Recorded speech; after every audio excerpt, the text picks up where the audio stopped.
Welcome back to another episode of the Worthy for 30 podcast. I'm your host, Eric Tash. With me today, actually, I have in person a former guest and a current supporter of the Worthy for 30 podcast, Alyssa Calver, who, as many of you know, is the founder and CEO of WeGotThis.org, the first nonprofit gift registry for cancer patients, thrivers, and their supporters. And today, before I hit the record button with Gloria Hwang, who's the founder and CEO of 1000, which we'll get into her business in just a second, she and I were connected through Bordy.ai, which is a super connector. So anyone who's interested in connecting or wanting to connect with amazing people, I highly suggest learning about and connecting with Bordy.ai.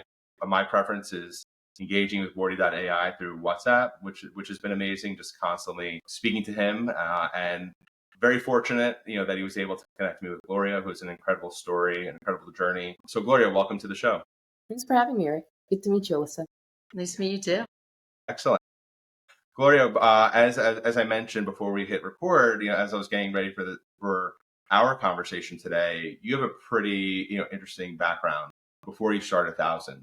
And before you started 1000, you were at TOMS Shoes, and before TOMS Shoes, I think I saw on LinkedIn you had a stint at Habitat for Humanity. Yeah, I did AmeriCorps for a year and was with Habitat for Humanity.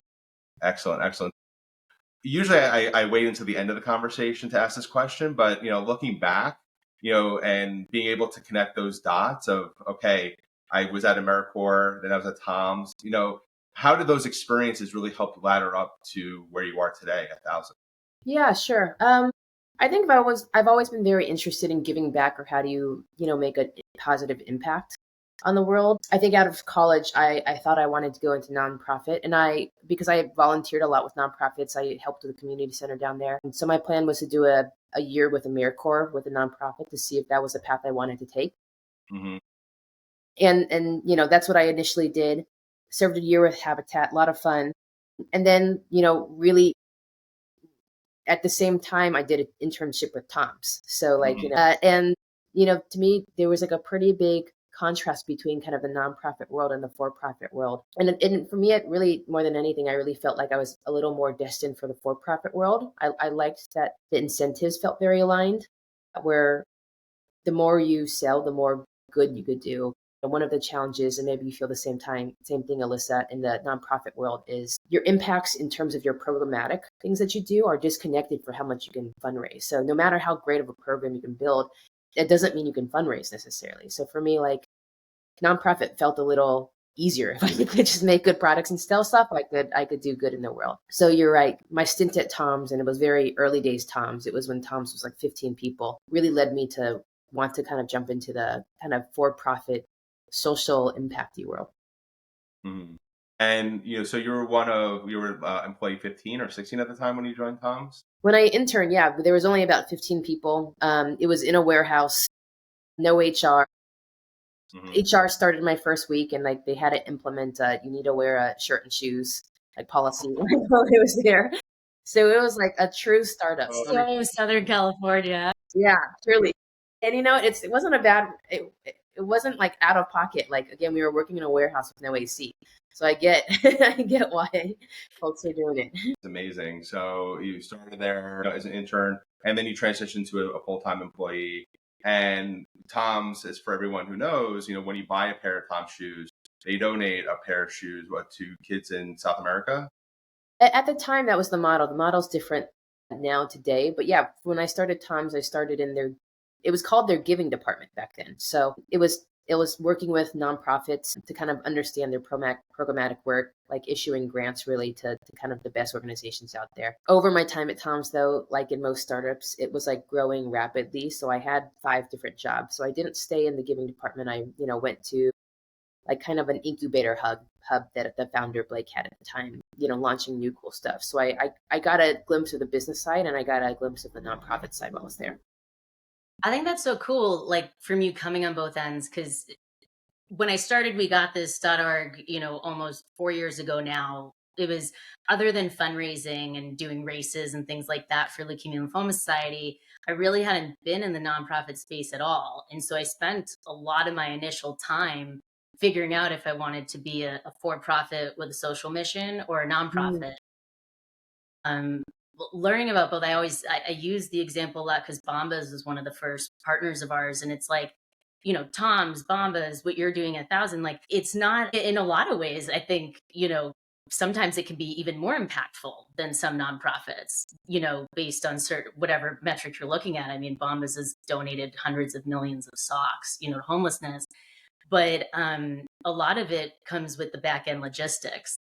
Like on my end, it was like, well, I just want to make sure this happens as soon as possible because I'm in cancer treatment and all this stuff. So it's like, I think I can go ask people for money quicker as a 501c3 and doing all the programs and those things that I can, trying to get investors and maybe spending like 3 to 5 years coming up with a concept that tons of people need to weigh in on. But I enjoy so much working with socially driven, for-profit products and organizations because it's like the amount of impact I think is exponential once we realize the best ways to work together. And I think you're right, Alyssa. It also just depends. I think like it's pretty clear nonprofits have had like a dramatic impact on, doing good in this world. And I think some for-profit businesses can do the same thing. I think it depends on usually the founder and like what your problem skill set is. Like my skill set is like building and launching things. I'm not a good salesperson, I don't think. So I doubt I'd be good I don't fundraising. like building. Yeah. So I think it's probably that. It's like the route you go, we both can be valid in the world. It's just like, what are you good at? And like, how can you contribute? Was there something that drove you to helmets? Like, did something personal happen, or was it just a gap, like in need that you saw? Yeah.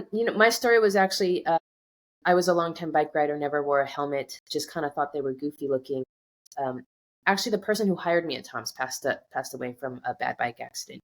So when I was an intern, my intern manager, Mike Hammer, got into a bad accident. And it was a head first injury and passed away on impact. And when I heard that story, I didn't wear a helmet at the time. So I knew just to be like responsible to myself, I needed to go and buy a helmet and start wearing one. And I looked at, the options I saw in stores. I didn't really like anything. I'm not a hardcore bike rider. I'm like an everyday rider that likes to go to like the coffee shop or the beach or, with my kid on the weekend. So I stopped riding my bike so much more than anything. So that's really where the mission of 1,000 came from of, if you can make helmets people actually want to wear, you can help save lives. And more than that, hopefully we can connect people to their cities better. Very interesting. So in 1,000, again, the objective was to save 1,000 lives.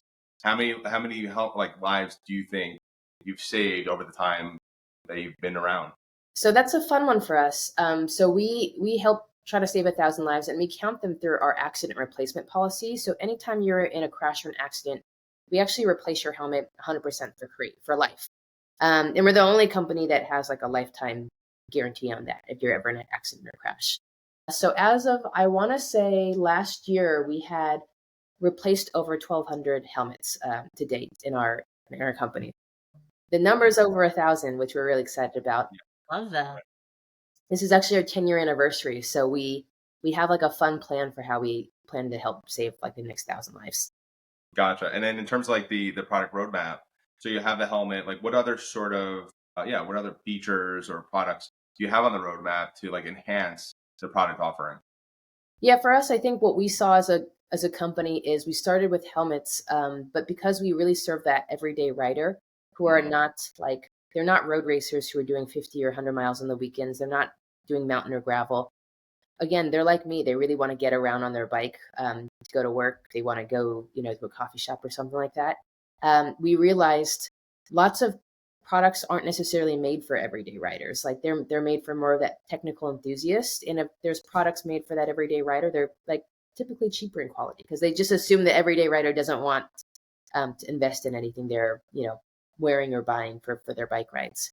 Mm-hmm. And where our brand comes in is we really want it to be like that head to toe toolkit for your ride. So we make helmets, we make lights, we make bags, and we've got lots more fun things in the roadmap. We've got a lot of kids products coming up as well, just because we really realized that little rider is becoming a big customer of ours. Very interesting. And then in terms of, because you mentioned about mobility, about the casual rider who wants to get to work or go to their coffee shop on their bike. there's also, right, like there's that impact or the reduction of a carbon footprint. So are you Yeah. working with municipalities to really quantify the impact of you're getting more cyclists on the road who otherwise would use a car or mass transit that burns fossil fuels? Yeah, I think if you look at just the stats out there, right now, the reason why people don't take alternative transportation, the really interesting thing is actually most trips on the road are under 3 miles. So the places that you go every day are under 3 miles. So you think that actually should be acceptable by like bike or skateboard or scooter or some sort of like kind of vehicle. Most people don't do it. And if you ask people, the number one reason they don't do it is they just don't feel safe. So that's part of mission. That's part of Thousands mission as well. How do you help people feel safer to take up the bike as a decision to go to the grocery store versus maybe the car? I love that because the biking that I most recently had done was like 7 years ago. Yeah. My husband and I had done a couple marathons and like a triathlon for Leukemia and Lymphoma Society. And so we got suckered into doing a century ride in Lake Tahoe. And it was, one of those things where like I'm learning for the first time I'd done like a triathlon, but like Olympic distance, not 100 miles. So like you're getting all this equipment and then you're hearing about, unfortunately, like these really tragic accidents and people, who are training and doing so much great stuff and all that, who like, unfortunately it's like really scary. So it kind of scared me. By training so much for something, I've since been less apt to be on a bike. And I think because I had no feeling of the in between. It was either like I'm going every weekend, spending hours training for this long endurance race, or like I think biking's too scary to do on an everyday, errand kind of thing. So I was excited when Eric told me about Thousand because it's like I feel that gap for sure. And especially being in a place like Southern California, it's like beach cruisers and all these things, like it makes so much sense here to adapt other forms of transportation. Yeah, I totally agree. And I would say most cities too, like if you look at the stats in terms of trips people take, it's 1 to 3 miles. So I actually think it does make the most sense, even if you look at the EU or other, other places of the world. Moving around not by car isn't, the default. Like there are other options. So to your point, I think I'm a big fan of promoting like everyday riding. Biking doesn't have to be like for the person doing centuries alone. Like you could just pedal around for exercise for fun or, just to get to the beach or something, especially in Southern California. Right. And Alyssa, you and Alyssa are also hitting on something, which is the sense of community, right? You have these folks who want to ride more and want to use their bike more and get around more, again, using their bike. So can you talk to us about that sense of community that Thousand has built amongst these riders who, again, want to ride more and at the same time feel more safe and, of course, have like a fashionable bike helmet that they otherwise wouldn't wear? Yeah, I think one of, you know, when we started Thousand, I think one of our core values was inclusivity. Inclusivity. So we always said we wanted to bring more people under the tent. If you look at kind of the people you think about who bike, those road racers, they usually are like higher in average income. They're usually over 40. They're usually, more white. But when we look at what biking is, to me, it should be for everyone. So a lot of what Thousand was at the beginning was trying to build community and that idea that biking should be really is for everyone. So I would say in all of our marketing, in all of our initiatives, it really is geared towards that idea that, cycling as an industry is better when there's more people under the tent.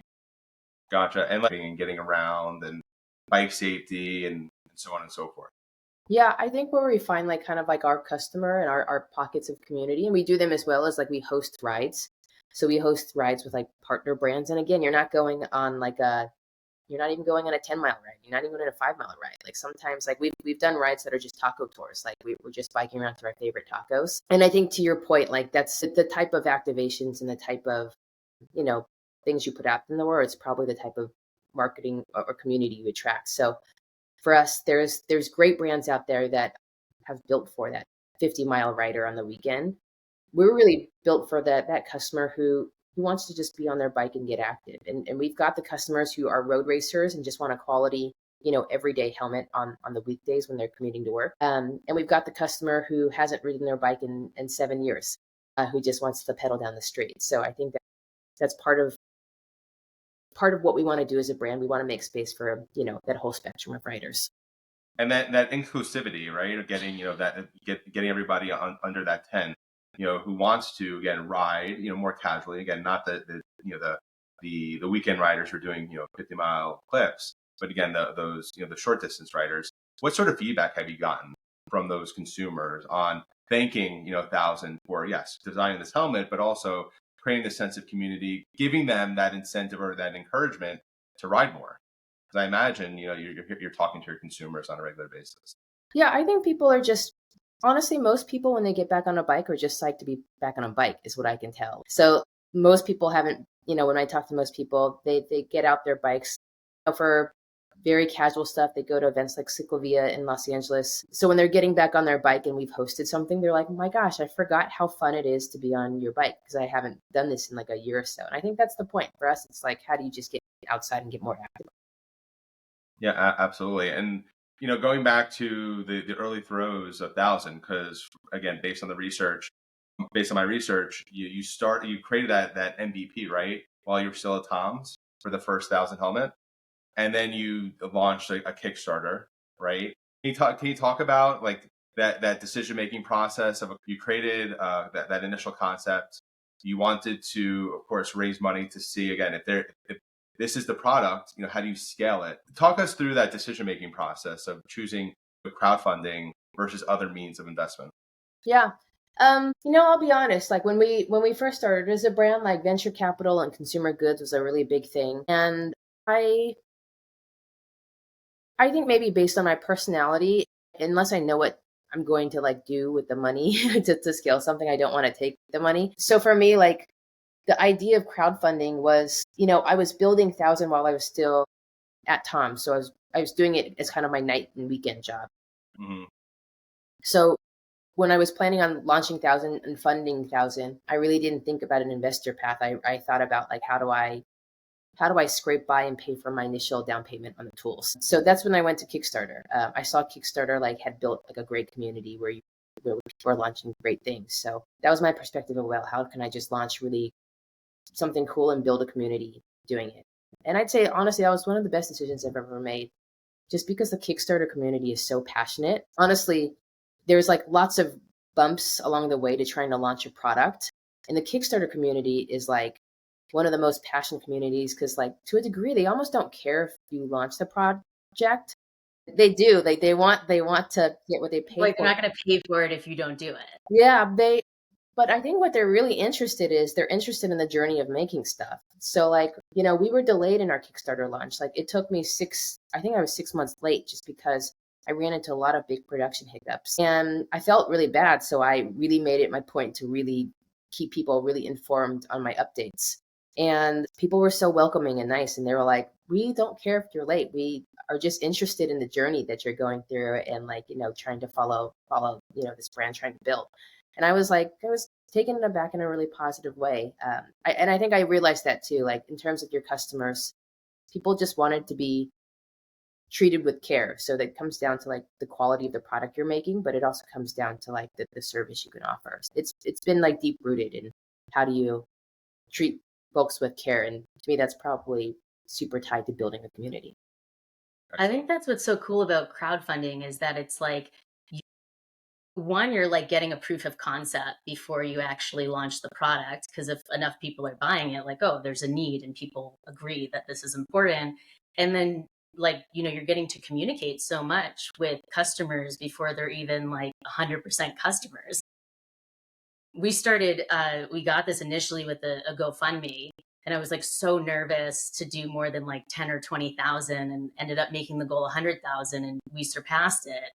And I was like, oh my God, I didn't realize that so many people outside of my organic network like agree with me that, there's a need. And I feel like that made everything else, like when it's hard or other things, you're like, okay, well, everyone else thinks this is important too. So like, I'm going to keep going.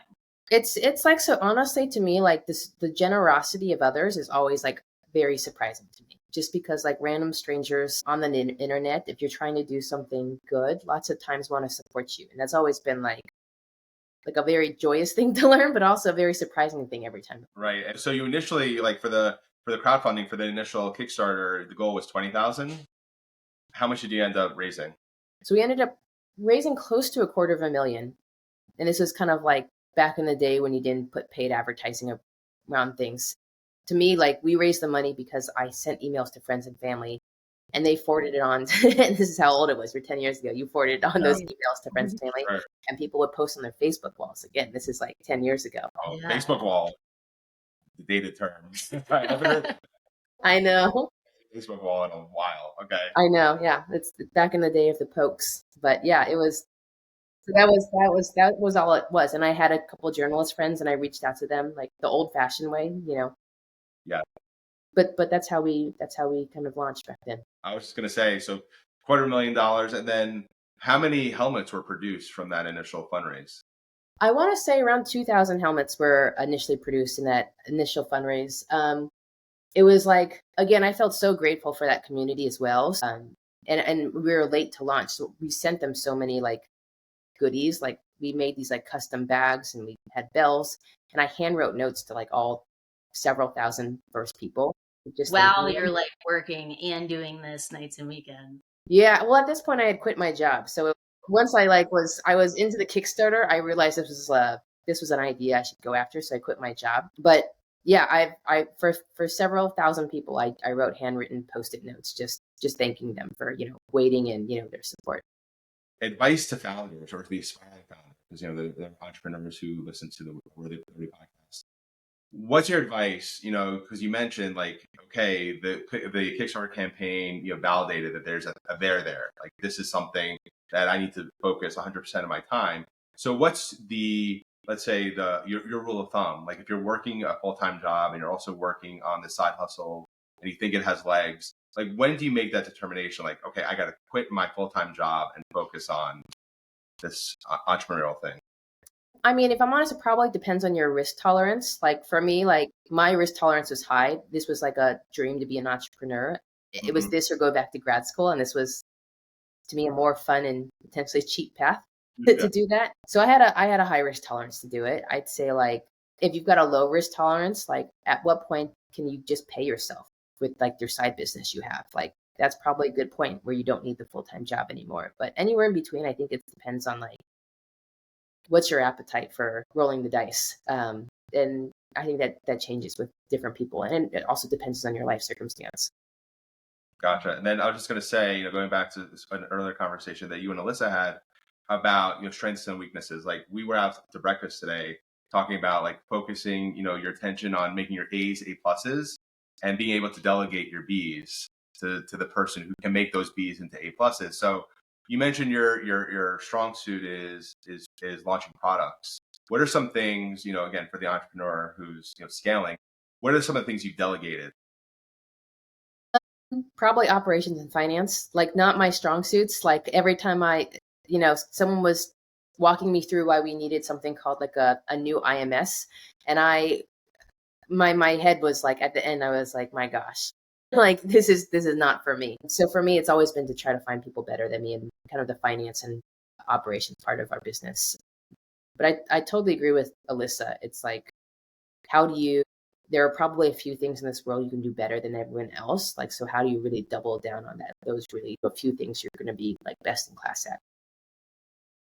Has the product changed a lot from the beginning of the Kickstarter to now? I mean, 10 years is a long time. Yeah, it has. We have a 2.0 of our flagship product. Again, we've got lots of other products beyond that, but like, it's continual iteration. It's constantly kind of understanding, like, what does the market look like, and for us, how do we be the best in this market? And going back to the Kickstarter, to that initial product, those 2,000 helmets, you said you wrote Post-it notes, to a few, to 1,000 plus of those people who invested. Did you get any response from those consumers, like thanking you, for making that effort to write a handwritten note and to also provide some just unsolicited advice or feedback? Yeah, honestly, that the Kickstarter community has I'll say this. I wish I had done a better job of keeping our Kickstarter community close. But two, I'm also still in contact with people that we did Kickstarter with. So people who backed us originally, we'll still send emails about the Kickstarter sometime, or kind of, our founding in our 10 year, and people who supported our Kickstarter will still write in, and customers still write into me who have my email. So I always respond. So I would say in some parts I wish I had done a lot better because that community was so meaningful and it still is really meaningful to me. In other ways, I still feel very lucky for the people, we still keep in touch with back then. That is amazing. Going back to that point about people who write you, and do they think, well, the people who know you, they're writing to Gloria directly, but are there some consumers who write to you thinking that they're going to get a response, like an automated response, or someone else is going to respond on your behalf, or just want to understand, like, I think if I'm honest, I think consumers are surprised when I respond directly. But to me, like if you go out of your way to email me, I'll go out of my way to respond to you. But yeah, people, I think are always a little surprised if like we go back and forth, and then same. Some people have kept in touch with me over the years just to check in and stuff, and I'll always respond. So to me, it's like I feel very grateful for the community that we have and the customers that have backed us. So if I can do it, I will always try to do it. I would imagine too, there's probably so many people that were part of the Kickstarter, whether you know it still or not, who like remember you sending those post-its or other things. Like we were very early adopters of the Doorbot, which is now the Ring doorbell. And at that time, like my husband's all into tech, so he like found that and was all excited.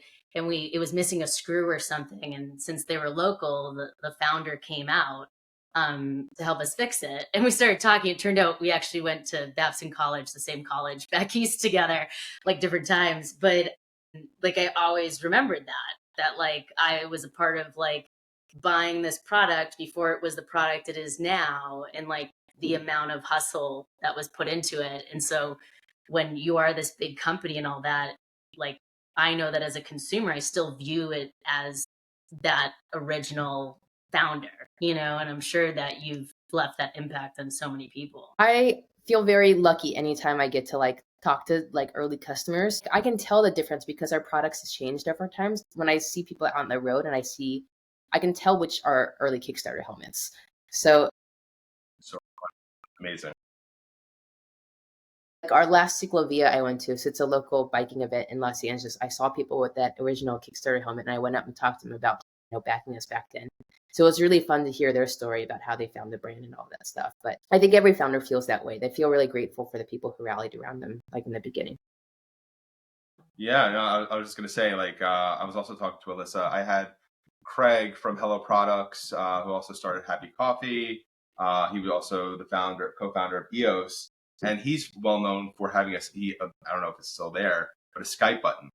So like if he's in the middle of a meeting, someone can still hit the Skype button and talk to him. Like he will stop what he's doing to talk to whomever is like asking him or wants to ask him a question. So again, being able to have that human element, that human touch, I think, of course, goes a long way in terms of, yes, you're running a business and you're trying to drive profit, but at the same time, like these are things you don't need to do. It's things that you want to do. It's, people want to do business human to human, not human to like a faceless brand. I think it's really easy too as a founder to just, especially as you grow, to just get disconnected from like your customer. Because then like in the beginning, when you're a founder, you'll reply to all the customer service emails yourself. When you start growing, you hire people to kind of do your customer service. You stop understanding like where are the problems like in your product, or what are we encountering most with the customer. So I think like to your point, like it's important for founders to stay connected somehow. Recently, I decided to start like jumping back into our CX accounts like for at least an hour a month, just to be able to like understand like these days, like what do our customers really care about? What do they, what do they want us to improve? How could we be doing better? So, not to put words in your mouth, for your advice to founders who are scaling, it sounds like always be learning, like always have your ears to the ground. I think if you're trying to scale as a founder, as an unintuitive as it sounds, you always have to do things that don't scale. So you can put as much money as you want into Meta and Google, and send many emails and build as many welcome flows as possible. But at the end of the day, like if you're not doing things that like connect you with your customer and your community, that take physical manual time, to me, like you can't build a brand like rooted in like very human centric like ideas and like feel very connected to that customer. I like the way you said that. Yeah, that resonates a lot. I'm curious too, like from a business standpoint, like what your team kind of looks like, around you and what you've built out. We're a small team these days. So, and again, that's on purpose. I think I've had different journeys as a founder where I've tried to build the biggest team as possible. And I think when you're a founder in the early days, you want people. That's how you like define your success. So you like just hire, hire, hire. And, we built pretty big teams. These days, I've got a pretty small team. Like I've got like 15 people and that's it. And like, that's really on purpose. The more we grow, my goal is actually to hire more folks. It's to like, honestly, it's to like retain great folks that I have right now to be able to train or to outsource it, to use freelancers to keep on building. So to me, I think that's what defines like my framework more these days. Like I want to, honestly, I've got really fantastic people on our team that have been with me for like 8 years. Like the youngest, we've had one new person at 1,000 this year that we hired, two new people at 1,000 we've hired that this year. Beyond that, I think the next earliest person has been here for like 3 or 4 years. And I think that's what I'm really interested in these days. Like, how do I retain great, awesome, talented folks? And how can I, build a team by just, automating more things, getting more freelancers, giving them bigger responsibility levels more than anything. So it's a new perspective I've got. I'm building our business.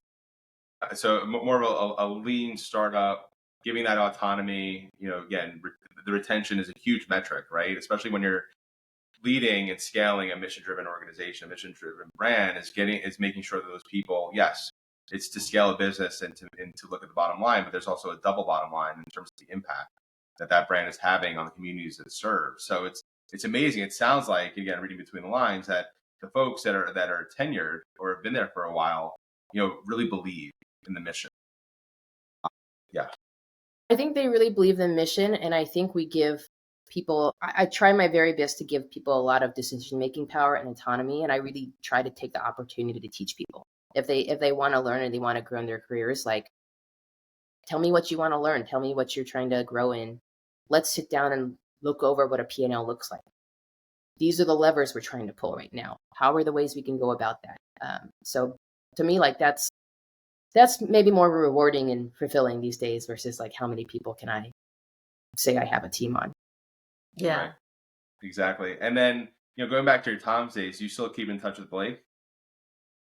A little bit here and there. I will say Blake is a really wonderful and generous person. And he supported us even early days in the brand. Like when we launched our Kickstarter, like one of the very first notes I got was from Blake to say that he wanted to buy the whole company 1,000 helmets. So for thousands, like, or for Tom's birthday or Christmas gift that year, and it was a big thing to be Tom's Christmas gift. He got everyone 1,000 helmets, and he's been a great supporter even today. That is amazing. That is amazing, because like you hear like stories of like, someone who's like super talented leave a company, and it's like, okay, bye. And then you also hear on the other side of like, we wish you the best. Like, how can I support you in your next endeavor? And that's amazing to hear that someone like Blake, who built Tom, and who cherishes you as a great employee, and who's still in the hole, is how do I support Gloria in her next venture? Which I think is just amazing. It's like founders helping founders. Like, as I like to say, it's, sending the elevator back down is like, how can I bring that person back up? I think is just tremendous. Yeah. Like in terms of mentoring, right? Like, do you have any mentees? Do you have any other founders that you help advise? I do. To me, honestly, any other person that's like a woman or like a BIPOC founder, especially in like the biking or the outdoor space, I will always go out of my way to be helpful to those guys. So to me, like I wouldn't even say I'm a mentor because I think so many people are like they do so many things better than me. I can think of lots of businesses in our space who are, I think, like incredible at things I can't do well. But anytime I think I can be valuable in terms of like maybe from a business mindset, like this is how I think of like a contribution margin. This is how I think about my expenses or X, Y, and Z. This is how I think about supply chain.